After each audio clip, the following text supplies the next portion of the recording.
Hello అండి. Welcome to royal interiors. ఇదైతే మనం ఉప్పల్ దగ్గర స్టేడియం పక్కన చేసాము. ఎన్ఎస్ఎల్ ఈస్ట్ కౌంటీలో బి బ్లాక్లో చేసాము ఈ హౌస్.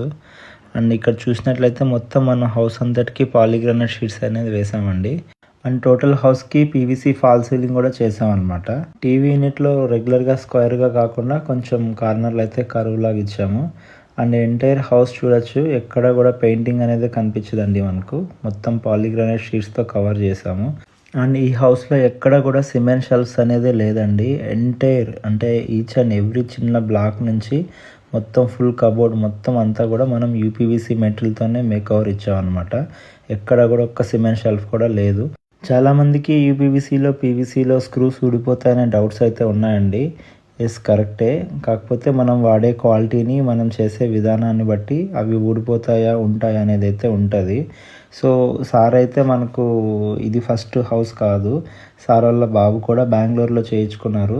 మొత్తం ఇలాగే ఫుల్ ఇంటీరియర్ వర్క్ చేయించుకున్నారు. అండ్ మియాపూర్లో 2 పెద్ద పెద్ద ప్రాజెక్ట్స్ చేసాం సార్ వాళ్ళవి. అండ్ వైజాగ్లో అయితే 5 ఫ్లాట్స్ చేసాము. సో ఇన్ని కంప్లైంట్స్ వస్తూ ఉంటే నాకైతే వర్క్ ఇవ్వరు కదా మళ్ళీ. సో మనమైతే స్టాండర్డ్స్ మెయింటైన్ చేస్తాము, క్వాలిటీ మెయింటైన్ చేస్తాము. అండ్ కస్టమర్కి ఏది ఎలా కావాలి అండ్ ఈచ్ అండ్ ఎవ్రీథింగ్ మనం అయితే కస్టమైజ్ చేసి ఇస్తాం అనమాట. వాళ్ళకి